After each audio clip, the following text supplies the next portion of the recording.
स्वागत है आपका एनिमे एक्सप्लेन पर। आज हम नारुतो एनिमे के एपिसोड 377 को एक्सप्लेन करेंगे। एपिसोड की शुरुआत में हर तरफ धमाके ही धमाके हो रहे थे। सभी लोग जंगल में भाग रहे थे, लेकिन तभी मेका नारुतो एक नए लेवल का ट्रांसफॉर्म ले लेता है। भाई ये क्या है? ट्रांसफॉर्मर का बच्चा?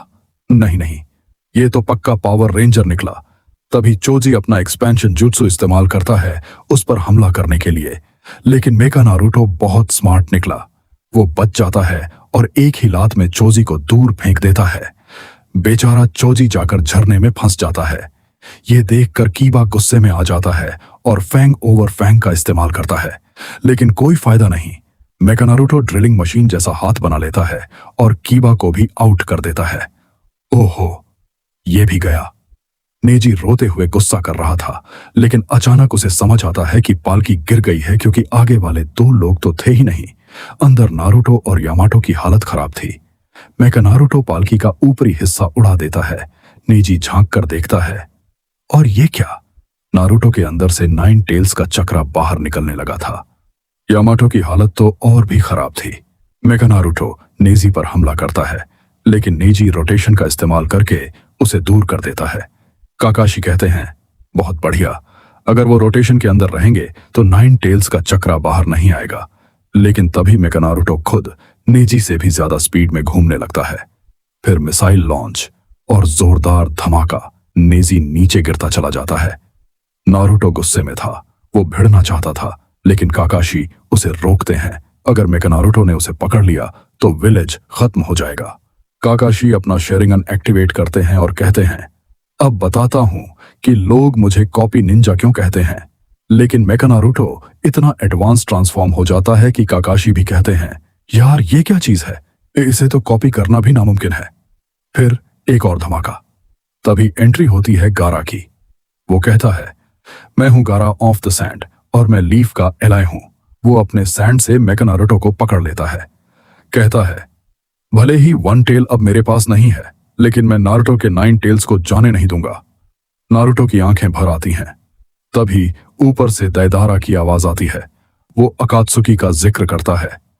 नारुतो चौंक जाता है। क्या ये चीज अकात्सुकी की है? अचानक नारुतो खुद को एक अजीब जगह पाता है। वहां पर ओरोचिमारू कहता है, मैंने इसे बनाया था, लेकिन अकात्सुकी ने चुरा लिया। वो स्नेक माउथ ट्रैप के अंदर थे। ओरोचिमारू मेका नारुतो को कंट्रोल करने की कोशिश करता है, लेकिन तभी आवाज आती है जिराया की। वो कहता है, ये तो मेरे टोड माउथ ट्रैप का सस्ता वर्जन है। फिर समनिंग जुत्सु होता है।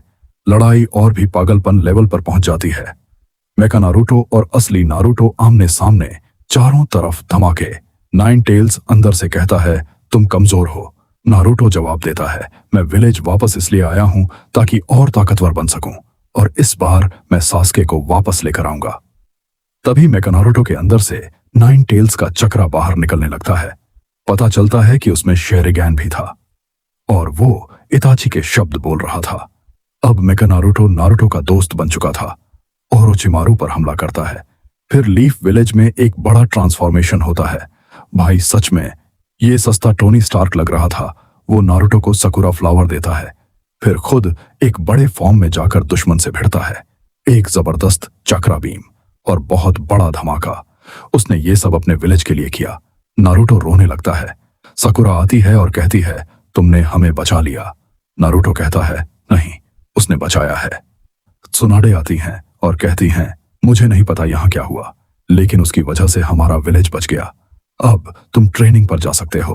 पूरा विलेज नारुतो को चीयर करने लगता है। वही क्लासिक सीन, और अचानक गारा का सैंड पूरे विलेज में फैल जाता है, और इसी के साथ ये आखिरी फिलर एपिसोड खत्म होता है। कल से फिर मेन स्टोरी शुरू होगी। अगर वीडियो पसंद आया हो तो लाइक और चैनल को सब्सक्राइब जरूर कर देना, वरना साकुरा आकर ट्रेनिंग देगी। मिलते हैं अगले वीडियो में, तब तक के लिए